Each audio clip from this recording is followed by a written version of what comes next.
بسم الله الرحمن الرحيم. الحمد لله رب العالمين، والصلاة والسلام على خير خلق الله محمد وعلى آله وأصحابه الكرام وتابعيهم بإحسان إلى يوم الدين. ربنا أرنا الحق حقا وارزقنا اتباعه، وأرنا الباطل باطلا وارزقنا اجتنابه. ربنا آتنا في الدنيا حسنة وفي الآخرة حسنة وقنا عذاب النار. بەڕێزان و خۆشەویستانم، ئێمە لە خزمەت کتێبی نایابی مختصر منهاج القاصدینە کە یەکێکە لە کتێبە زۆر نایابەکان لە تەزکیە و تەربیەی نەفسە. چەند دەرسێکمان گوزەراندووە و باس کردووە. دیارە ئیمامی غەزالی لە ئیحیا علوم الدینە خزمەتێکی زۆر گەورەی کردووە بەو بارە. هەر کەس لە دوای ئیحیا کتێبێکی نووسیبێ لە تەزکیە ئیلا ئاعتیمادی لەسەر ئیحیا علوم الدین دانا بە هەموو جۆرەکانی فکر و تەوەجوهەوە. ئەم کتێبەش کە ئێمە لە خزمەتیان و سێ چارەکی کتێبەکەمان تەواو کردو و چارەکێکی ماوە بریتیە لە مختصر منهاج القاصدین کە دوو جار اختصاری ئیحیا علوم الدینە و لە خزمەتیە ئەبین. گەیشتوێنتە باسی بەشی چوارەم لەم کتێبە کە بەشی چوارەم بەشی منجیاتە. ئینسان چۆن ڕزگاری ئەبێ، چۆن نەجاتی ئەبێ، چۆن ئەبێتە ناجی. ئەفەرمێ لە منجیاتەکە لە تەوبە دەست پێ ئەکا ئیمام، باسی شکر و سەبر و ئەنواع جۆرەکانی بەرزبوونەوە بۆ لای خوا، بەچی ڕزگارتە بێ لە لای خوا بەرزە بیت و بەچی ئەگەیتە لای خوا. کۆتایەکەشی کۆتا دەرسی باسی لقای خوا ئەکا، چۆن ئینسان لە بەهەشتە ئەگاتە لقای خوا بە حەقیقی، هەر بە حەقیقی ئەگاتە لقای رب العالمین و بەم چاوانەی سەری خۆی خوا جەل جەلالوه ئەبین. ئێمە لە باسی تەوبە لە بەشی یەکەمە چەند دەرسێکمان گوزەراندووە، چونکە ئیمام زۆر بە تەفسیل باسی تەوبە ئەکا. دەرسی پێشوو لە شروطی تەوبە باسی ئەومان کرد بە درێژی کە ئینسان چۆن تەوبە ئەکا لای خوا، چۆن ئەم کردوانەی کە کردوێتی ئەوەی حەقی عەبدە، ئەوەی حەقی خوایە، چۆن تەوبەی لێ ئەکا، چۆن ئەگەڕێتەوە لای خوا، چۆن مافی خەڵک ئەگێڕێتەوە. مافەکانی خەڵکیش نەوعە، هەندێک لە مافەکان پێوەستە بە ماڵی خەڵکەوە، هەندێکی پێوەستە بە خوێنی خەڵکەوە، هەندێکی پێویستە بە ئەعراض و ناموس و کەسایەتی خەڵکەوە، لیتر لە غەیبەتێکەوە بیگرە تاوەکو بوهتانێک و تا دوایی. ئیمام لە دەرسی پێشوە باسمان کرد، هەمووی باس کرد کە چۆن ئینسان تەوبەی لێ بکە. ئەمڕۆ بەشێکی تر لە تەوبە هەر باسەکەین. ئەفەرمێ: ومن شروط التوبة الصحيحة العزم على أن لا يعود في المستقبل إلى تلك الذنوب ولا إلى أمثالها. أفرمي لا شروط كان التوبة أيضا بريتيا لو التوبة الصحيح أو عزمها بجزمها بكسك كناقرته سر أو جناهان لمستقبلا لا أينديا أو جناهان ناكاتو هاوي نشيا ناكاتو، ويعزم على ذلك عزما مؤكدا، بالتأكيد عزمك مؤكد لنا خيا هي كناقرته سر أو جناهان بالضبط. أما إمام نمونيك ما بويلته أفرمي كنا خوش جواك ميويلي منع كرابي وقدغ كرابي، يعني جورك لميويلي منع قدغ كرابي. أفرمي إنسان لبروي نخوش أزانيه جرأتي أوناك بهيش شوازك كدز بريبو أو ميوانا بتاوتي سرتاك دكتور بي الله أبد لناخي خويا بريار أداك إيت الدز بو ميوانا أواني كتوشي شكر أبن عزم جزم أكان كالشكر إيتر نخون أوي كمثلا توشي زختو برزونو زخد أبي عزمك أخوان أخوة مثلا. أفرمي أم عزميك لو كاتا هيا بهيش شوازك جورك لجوركاني أو ميوية نخوات يا أو جورشتي لي منع كراوة نخوات. أفرمي لو حالة زور متأكدة كنا إخوة أجر شي هند جار تصوري أو كاد دواي زال نبي بسر خويا وشيطان زوري وبينه لعيني أمي وبخواك لي منع كراوة. بلام لو حاليك أو بريارة أدا زور عزم جزمي هيك أمي ونخو. أفرمي أم جور عزما كهيا بمشي وازد تائبج أبي بمشي وازد توبكار أبي شون أم كسا ميويكي لمن عكرا ودمي بونابا بهمان شواز أويش عزم جزم ئەکات و بە هیچ شێوازێک نزیک ناکەوێتەوە لەو خراپەیی یا با بڵێن لەو تاوانەی کەەوە هاتووە بەسەریە. ئەفەرمێت لەوە ئەچێ ئینسان کاتێک کە تەوبە ئەکا سەرەتا زۆر بە عزم و جەزم ئەیکا، بەڵام تەسەووری وەهایە احتیمالە غەڵەبەی شەهوە هەبێ جارێکی تر بەسەریا و زاڵ نەبێتەوە بەسەر خۆیە و نەتوانێت و دەرەقەتی خۆی نێت. ئەفەرمێ قەی ناکە مادەم لەو کاتەی تەوبەکە ئەکا عزم و جەزمی هەیە تەوبەکەی تەوبەیەکی صەحیح و صادقانە. بۆیە ضرورە لەو کاتا کە تەوبەکە ئەکا زۆر صادقانە و عزم لە دڵیا هەبێ کە ناگەڕێتەوە سەر ئەو گوناهە. باچی دواتریش بکەوێتەوە ناو ئەو گوناهە یا هاوێنەی ئەو گوناهە. مهم لەو کاتێک کە تەوبەکەی کردو ئەم عزمەی هەبووە، مادام ئەم عزمەی لەو کاتە هەبووە تەوبەکەی تەوبەیەکی صەحیح و دروست. ئەفەرمێ بەڵام شتێک زۆر گرنگە بۆ ئەو کەسێک کە تەوبەکارە بە تایبەتی لە سەرەتای کاریەوە دوو خەسڵەت ئەبێ لە خۆیان بەدەست بێن. ئەبێ زۆر بێدەنگی هەڵبژێرێ، کەم قسەیی هەڵبژێرێ، لەگەڵ ئەوەی کەم قسەی هەڵئەبژێرێت ئەبێ عوزلەکە دوورکەوێتەوە لە خەڵک، بە تایبەتی دوورکەوێتەوە لە شوێنی تاوان، دوورکەوێتەوە لەو هاوڵانی کە لەگەڵیانە تووشی ئەو تاوانە بوو. ئێمە هەمومان قسەی بکوژی سەدەکەمان بیستووە و ئاگامان لێتی کەسێک 99 کەسی کوشت بوو ئەویست تەوبە بکە، تەڵەبی لە کەسێک کرد کە ڕێگای بۆ خۆشکە بۆی تەوبەکە، وتی هیچ مەجالێکی تیان نییە، ئەڵێ ئەویشی کوشت. ئەخیرەن چۆ لای کەسێکی تر پێیوت ڕەحمی خوای گەورەیە، تەوبە بۆ هەموو کەس هەیە، بڕۆ تەوبەکە و ئەم شوێنەی خۆت کە ئەم گوناهانە تیا کردو بەجێ بێڵە بەجێ. ئەو بوو بەجێ هێڵا لە نیوەی ڕێیە وفاتی کرد، نەگەیشتە ئەو شوێنەی مەطلوبە. ئەو بوو مەلائیکە هاتن پێوایان و رب العالمین بڕیایدا ئەم کەسە کەسێکی تائیبی صادقە هەنگاوێ زیاتر ڕۆشت بوو بەرەو ئەو شوێنەی کەەوە ئەوێ بڕوات. بۆیە زۆر گرنگە ئینسان کە عوزلە بکە لەو جەماعەتی کە ئەو گوناهەی لەگەڵا کردوون، دوورکەوێتەوە لێیان و بە صادقانە بینی خۆی و خوا تەوبەیەکی صادقانەی وهای کردبێ کە عەزمێکی جەزمی هەبێ نەگەڕێتەوە سەر ئەو گوناه. واتە سەرەتای ئەم کارە بەوە دەست پێ ئەکا دوورکەوەرەوە لە خەڵک، بێدەنگی هەڵبژێرە، عەزم لە دڵتا هەبێ لەعەل خوای گەورە وردە دەزاڵت ئەکاوە سەر گوناهەکە تا و نەجاتت دەبێ. ئەفەرمێ هەوڵ بدا کەم بخوا، کەم بخەوێ، هەوڵ بدا بگەڕێ قوتی حەڵال بخاتە ناو لاشەی خۆیەوە بۆی زاڵ ببێ. هەرچی شتێک شوبهەی تایە، هەرچی شتێک شەهەواتە لە مەئکولات، لە مەلبەس، جلو بەرگ و پۆشاک، لە هەر هەمووی خۆی دوور خاتەوە وردەوردە تا بتوانێت سەقامگیر بێ و تەوبەیەکی صادقانە بکە. هەندێک لە زانایان فەرمویانە لە ئەهلی تەسەوف فەرمویانە من صدق في ترك الشهوة وجاهد نفسه فيها 7 مرات لم يبتلي بها. فەرمویانە هەر کەسێک صادق بێ لەگەڵ تەرکی شەهوەتێکە کە بێوێ بیکە، زۆر بە صادقانە بێوێ وازدە و شەهوەتە بێنێ، 7 جار مجاهدەی نفسی خۆی کرد و کەوت ئەگەر صادق بێ و ڕازگۆ بێ ئیتر مبتەلا نابێ. ئەگەر صادق بێ و ڕازگۆ بێ جارێکی تر مبتەلا نابێ بۆ گوناهەوە. بۆیە مەسئلەی گوناه کە ئینسان تووشی ئەوێت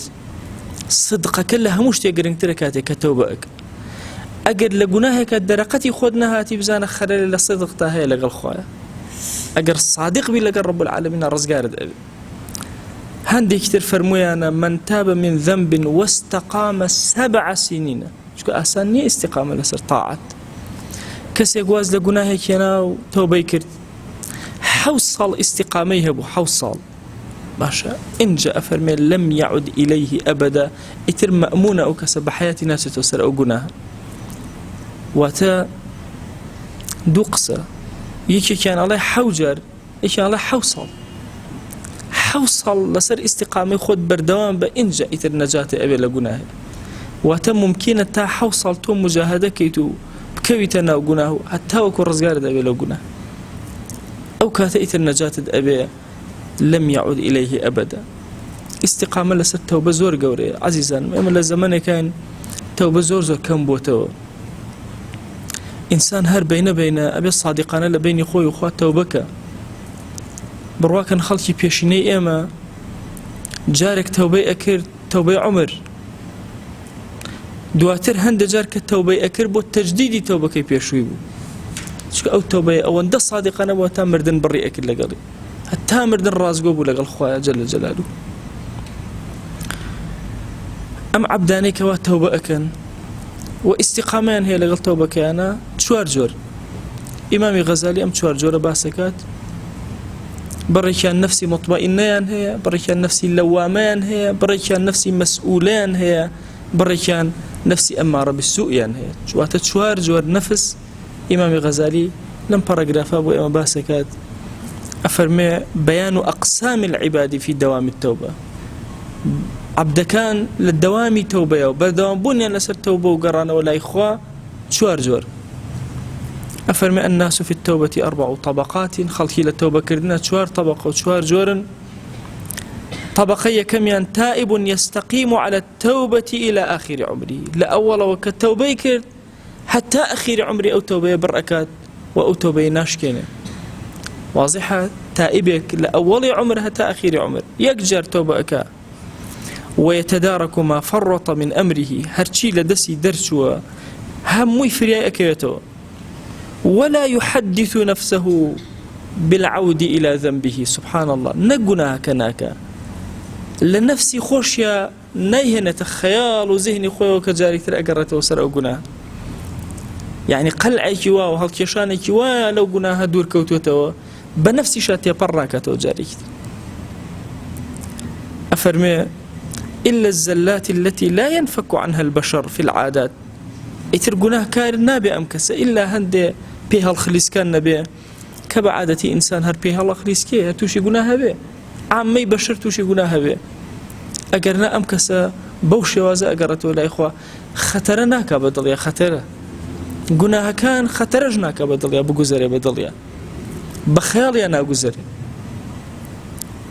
أفرمي أم جورا أم استقامي طواول التوبة صاحبك سابق بالخيرات، أم بيئوتي التوبة نصوح،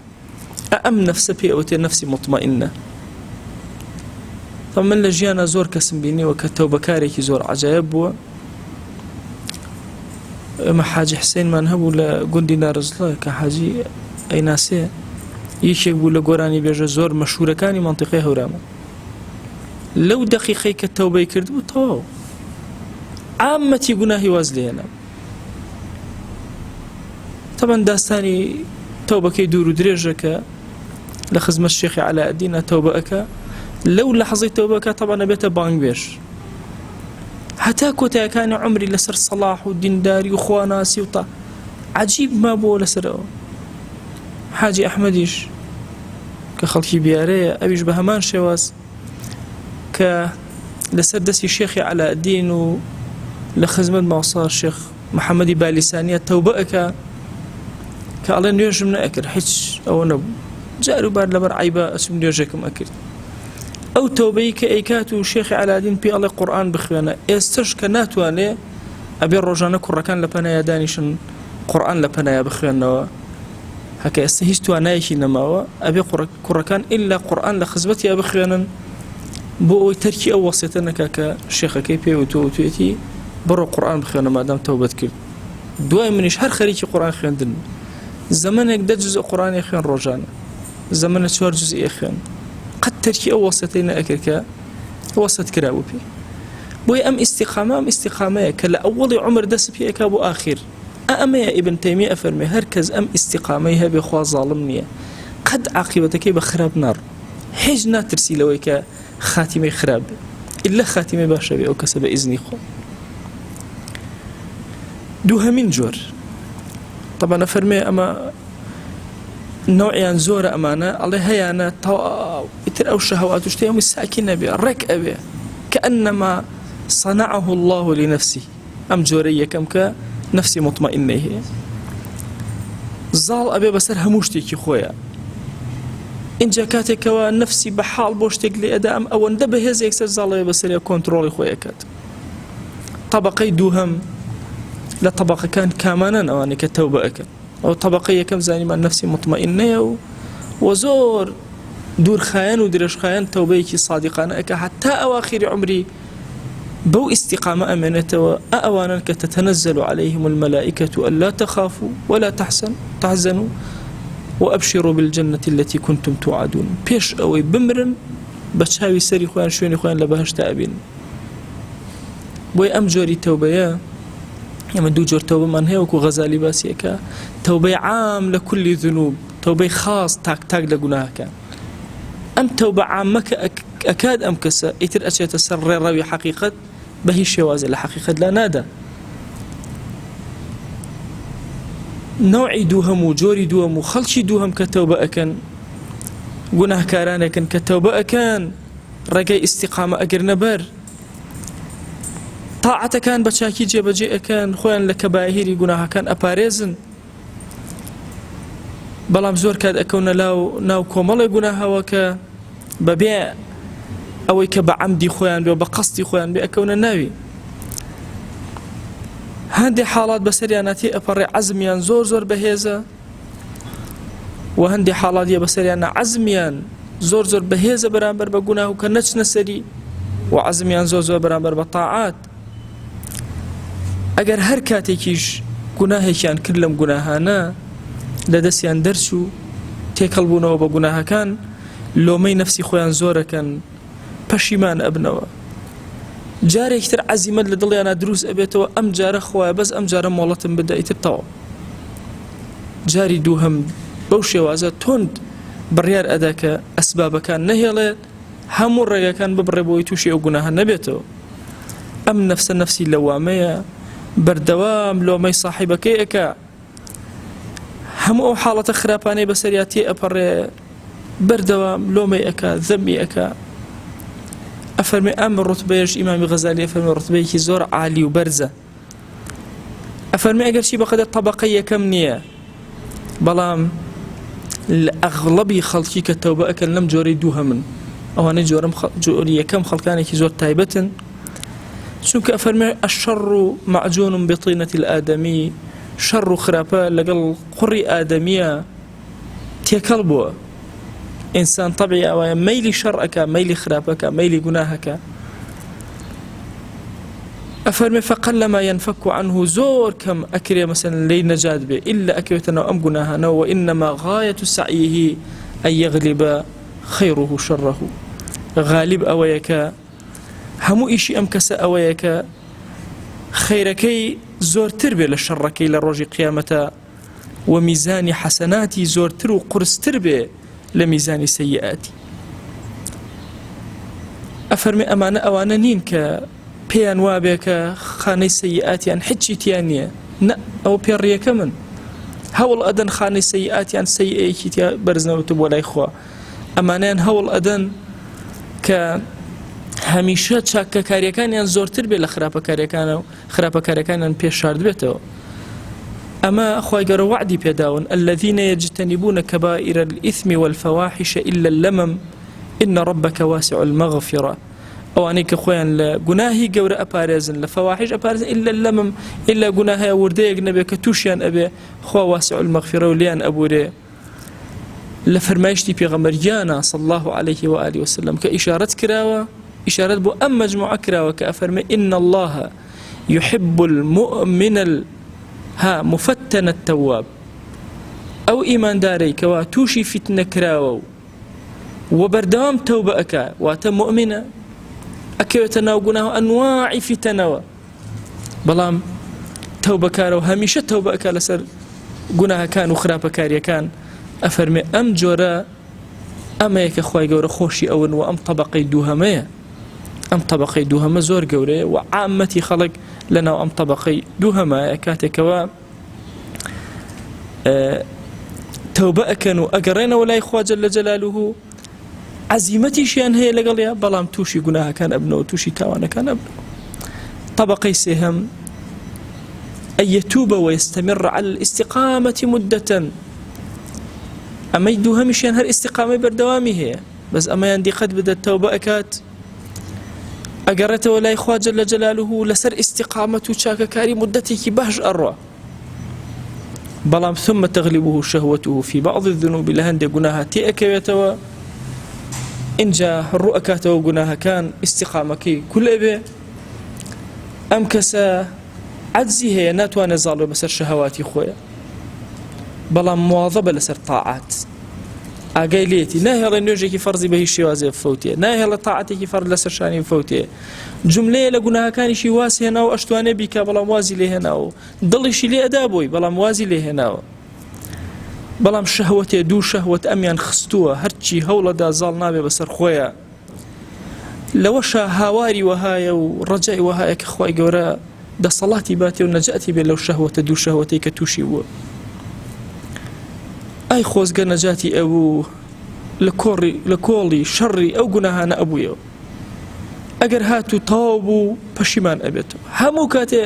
نزیکی ئەو شەهوەتە کەوتەوە هەر نەجاتی بوو لە شەهوەتەکە زۆر پەشیمانە ولكنه يعد نفسه بالتوبة عن ذلك النفس عن ذلك الشهوة أفرمي همو جاري لو قناها لو شهوته عزم جزمك بريار أداء أما أخير جارما توش أبيتو أشيتو سر همان قناه أم نفس بيوت النفس مسؤولة واتا استقاميه مدتك باش أرواهج قناه هناك دواي غلبي شهوة توشي قناه بيتو مدتك تر توبة أكات وعزم أكات وزيك تر أروى هم توشي بيتو أكوي أفرمي أما صاحبك أمانا كخواي قول القرآن باسي كردوا وآخرون اعترفوا بذنوبهم خلطوا عملا صالحا وآخر سيئا هندي أعمالي صالح أكنوا هندي خراب شكل أفرمي فأمر هذا من حيث مواظبته على الطاعات وكراهيته لما يتعاطاه مرجون لقوله تعالى عسى الله أن يتوب عليه لو الرو أقر سيري شاكا كاني أكي أما مرجو أخوي ورعفك عسى الله أن يتوب عليهم بلام عاقبتي أمكس لخطر بو بين استقاميه وبين لسر قناها بين استقاميه وبين لسر قناها احتمال لكاتي استقامك نجاتي ببيو رزقار بوبي احتمال شلكاتي عصيانا كوتايبي واتا جوري يكم الدوهم الرجاء زور زورك عاقبتيان زور باش وختمي جيانيان بختمي كي تشاقني بلام جوري سهم الرجاء نية أمكسا لجير مشيئة ورحمة رب العالمين احتمال لآخر سيئة تشي أو بيتو كوتاي بي ولكاتي استقامة كان به احتمال لكاتي استقامة كابه بويا النفسي مسؤولة أبيه هميشة لخاتمة خوي بترسي هميشة دعابك أبو خاتمتي خوي ما دام نفسك لنفسي مسؤولية لو بشيء مدتي استقامة أكي لقل خوايا ومدتي بشيمان أقريته وسر خرابة كاركان أم جورا أبي زور على عاقبتي خوي بترسي شكا ممكنة أعمالي بخواتيم وبكوتايا خو لخاتمة أمكس زورا ممكنة خاتمة كي باجنبي بويا همو نفسك وهناسيك خوي أبي آقاي ليبي وآقاي لما حذور وقناه بي لكاتي قناه كان كوتاي بحياتي نيو طاوة نبي چکو خوی ما نازانین زور کادا اوتری هو او کسی که گناه کی تو سر پیچ رب العالمین کی ازانی لو کاتی که گناه کی کی پردی ستری بسر تو دادا او خوای که تو عصیانی اکی ازانی کی رزقی تو دا کی او شهوتی دایته کی مجالی هناسدانی دایته هم رب العالمین دی شرم که لو خوای كتو عصياني أكيد أوهم نعمة بي عطاءك أو بيد أبخش وهي نفسي مسؤولة خطري أوي هيك عاقبتك باش نبي لن يوان أوايا أمدو كفا كاميان لمستوى يكترابن يا كاميان توزي قرستر بي أبي أمكس زور بترسي وزوريش هول بدا لعل النجاتي أبي وأمج رزقاري أبي وات نفسي مطمئنة نفسي لوامة نفسي مسؤولة طبقيت شوارم لواني كتوبة كان بريتيا أن يتوب ويجري مدة على الاستقامة أيش توبة كم مدة يكبر دوام جبل سر استقامة دواي أقرته سر جناه بلام شون قرانا وياك منهمكا من غير أن يحدث نفسه بالتوبة دس أكاب خرافة زربة خرافة هر بيرج للتوبة ناكت بدلش يا توبة ناقوزري هاني كردو طبقي سيهم كمسؤولة كبو زور پشیمان بو شرمزار بو که گناه که اکل بلام طبقه چوارم شرمزاری جنیه استقامه اکا فتره توبه اکا فتره دسکا توبه خرابه کاری كأنما او کسی پیشونه بو كأنما دو کسا تواوی خرابه کاری لم لا دست بیکا طواوي شاكا كاري لولا دسبيك. فهذا من المصرين أما أو كسيك مصر لسر جناه. وهذه النفس هي النفس الأمارة نفس أمارة بالسوء كإتر هيج غميكين يكاتك دسكا بجناه كأنما طواو سرزي بس بجناه كراو زور كات جنش توشي أم حالته أبد توشي أم خالة أبد ك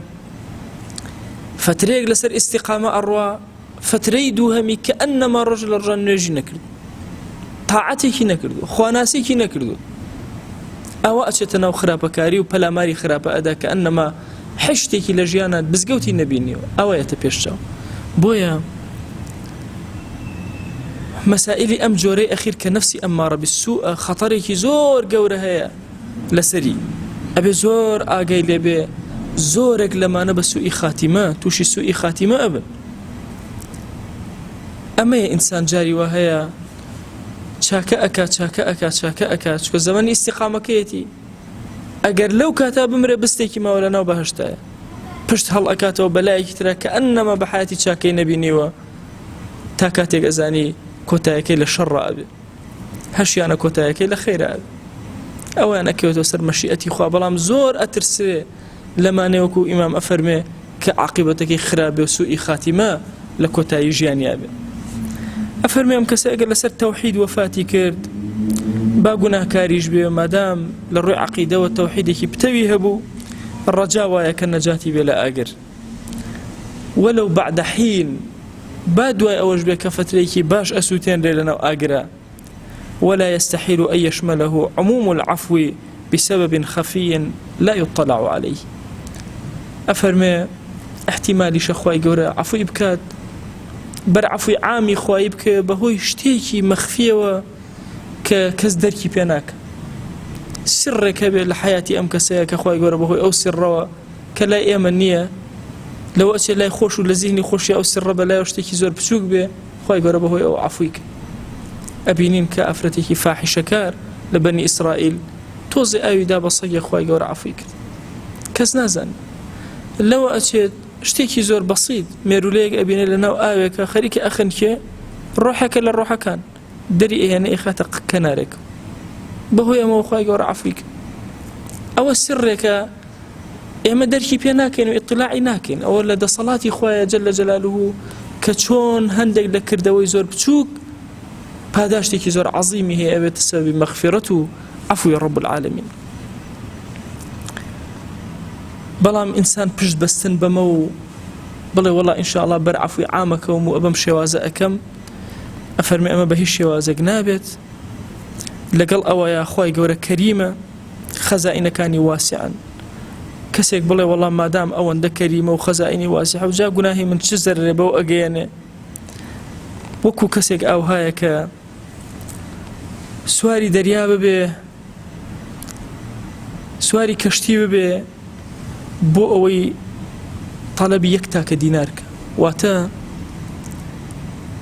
خوي هلبات ناو بحرك وبوي لناو بحرك بلي أميت هي دينارك مدسكي ملج نازان با ملج بزانية زور ممكن لبياناوي دينارك الرجاي دينارك بخنكي أمش أو هاي همو حياتي لنا ومعصيتها الرجاي بوهاي بلي والله رب العالمين عفو مكا ومغفرتي قورية زحمة الدرسي أمكس بوي هريك يقلي أما أم بشر خلق زور جاي أويا إنساني مسلمان بزي بيانا بيته ودسيان بقري وهوليان لقلابا وأقر خوي خوم لحالتك أوابين توبيكي زور صادقانا قرانويكي زور بتو شوك إنسان ببلبندي هوما نفسي أمارة بالسوء من هي جهدك كين نفس ما نشأت مسؤولة جهدك كين نشأت اللوامة جهدك كين نشأت النفس مطمئنة أفرمي أقر بي وترى حق كريمة ما تشو سواري أو ما بسواري كشتي ما ببر بقرب دوي رزقي خوتا وركاك دانيش لمالي خوتا وأخوك كريمة أرحم الراحمين الرزق أدا لمالك خوتا على كاك جان رزق بكسابته أي بي ألين أي كاك أي نجاة بالتقوانية خدي أم كسيك علي رحمتي خواه قوري وبقناهي شمزور بي ونفسي خوي بما أخلط يعني لما سلي رزقها وانال لما سلي رزقها قد نالبا لما الله ودانيشم الله با بجولم شو كرسق بكسبه ئەی باشە مەغفیرەتی خوا جەل جەلالوهو بە کەسب نییە، ئەی مەغفیرەتی خوا ئینسان بە کەسب دەستی ناکەوێت. بۆیە ئەم بەشەی چوارەم کە بەشی نەفسی لەوامەیە لە خەتەرێکی زۆر گەورەیە، ئەبێ ئینسانی ئیماندار هەوڵ بدە قەت لەو بەشا خۆی نەهێڵێتەوە، قەت تووشی ئەو حاڵەتان نەبێ. ئیمامی عومەر ڕەزا و ڕەحمەتی خوای لێبێ ئەو قسە عەزیمەی هەیە کە ئەفەرمێ إن للقلوب إقبالا وإدبارا، دڵەکان هەندێک جار ڕووەکەنە خوا، هەندێک جار پشتەکەنە خوا. کە ڕووی کردە خوا تاعاتی زۆر کە سنەتی زۆر، پشتی کردە خوا تون دەست بگرەوە فەرزەکانەوە بۆ ئەوەی لە قۆناغی دووەم نەیتە سێهەم، چونکە ئەکەویت یەکتە قۆناغی ئەخیر، لە قۆناغی سێم نەکەویتە چوارەم، چون کەوتیتە قۆناغی چوارەم حاڵت بەرەو حاڵێکی باش ناڕوە، حاڵت بەرەو حاڵێکی خەتەر و خراپە ئەڕوو. داوامان لە ذاتی پاکی پەروەردگار بە ڕەحمەت و بەزەی و کەڕەمی خۆی خوای لێت ئەپاڕێنەوە، لێت ئەلاڵێنەوە، بە گەورەی خۆت، بە کەڕەمی خۆت، بە بەخشندەی خۆت عەفومان بکە یا رب العالمین. بمان گێڕە لەو عەبدانەی تەوبە ئەکەن و ڕازگۆن لەگەڵ تەوبەکانیانە یا ربی خوای گیان، کەڕەم و میهرەبانی خۆت بەسەرمانە ببارێنە یا ربی خوایە، گوناهێ بە ئاشکرا کردومانە عەفومان کە، گوناهێ بە پەنهان کردومانە عەفومان کە، گوناهێ لەمەوە پێش کردومانە عەفومان کە، گوناهێ لەمەوە دوائیکەین و فریای تەوبە ناکەوێن عەفومان کە یا ربی خوای گیان. بەزەی و کەڕەم و ڕەحمەتی خۆت بەسەرمانە ببارێنە، لێ خۆشبوونی خۆت بەسەرمانە ببارێنە یا ربی خوای گیان. داوات لێ ئەکەین بە ناوی جوانت بە صیفەتی بەرزە بە ئیسمی عەظەمت لە گوناهی دایک و باوکمان ببوورە، لە گوناهی خێزان و هاوسەر و مناڵمان ببوورە، لە گوناهی برا و خوشەکانمان ببوورە، لە گوناهی خزم و کەسوکارمان ببوورە، لە گوناهی خۆشەویست و عەزیز و هاوڵانمان ببوورە، لە گوناهی دراوسێکانمان ببوورە، پەروەردگارە لە گوناهی هاوشاریەکانمان ببوورە، لە گوناهی ئومەتی پێغەمبەری خوا صلی الله علیه و آله وسلم ببوورە. خوای هەر کەس مافێکی بەسەرمانەوە لە گوناهی ببوورە، خوای هەر کەس مافێکی بەسەرمانەوە لە گوناهی ببوورە یا ربی خوای گیان. ڕەحمەت و کەڕەم و میهرەبانی خۆت بەسەرمانە ببارێنە، لێ خۆشبوونی خۆت بەسەرمانە ببارێنە، میهرەبانی خۆت بەسەرمانە ببارێنە. هەر کەسمان گرفتێکی بۆی چارەسەر کە خوای گیان، ئەومان بێ حاڵ و ماڵە ماڵداری کە، ئەومان بێ مناڵە مناڵی پێعەتاکە، ئەومان بە مناڵە مناڵی ساڵح کە، خوایە مناڵی ئومەتی پێغەمبەری خوا صلی الله علیه و آله وسلم ساڵح کە، ئەومان قەرزارە قەرزی سەرشانی سووکە پەروەردگارە، ئەومان قەرزارە قەرزی سەرشانی سووکە پەروەردگارە، ئەومان نەخۆشیێکی خوایە تۆ شافیت، تۆ معافیت، شیفای بۆ بنێرە یا ئەکرەم الئەکرەمین یا ربی خوای گیان. کەڕەم و میهرەبانی خۆت بەسەرمانەدا ببارێنە، عەفوی خۆت بەسەرمانەدا ببارێنە یا ربی خوای گیان. داوات لێ ئەکەین بە لوتف و جەماڵ و کەماڵی خۆت خوایە، چۆن لەم مزگەوتەدا و لە خزمەت ئەم کتێبە جوانانە کۆبووینەوە یا ربی خوایە، لە بەهەشتا بە خزمەتی خۆتمان بگەێنە یا ئەکرەم الئەکرەمین، لە حوزوری پێغەمبەرانە عەلەیهیم الصەلاة وەسسەلام یا ربی خوای گیان. ئێمە زمانمان کولە لە دوعایە، هاوار بۆ لای تۆ ئەهێنین، نرکە و ناڵەی ناخمان بۆ لای تۆ بەرزەکەینەوە، دوعا بە زمانی پێغەمبەرگیان صلی الله علیه و آله وسلم بەرزەکەینەوە. خوای هەر چاکەیە پێغەمبەرگیان صلی الله علیه و آله وسلم داوای لێ کردووی یا ربی پەروەردگارە، هەر چاکەیە ئەو خۆشەویستە داوای لێ کردوویت، ئێمەش داوات لێ ئەکەین و پێمان عەتاکە، هەر خراپەیە ئەو خۆشەویستە پەنای پێگرتووی، ئێمەش پەنات پێ ئەگرین و پەنامان بدە. آمین آمین والحمد لله رب العالمين.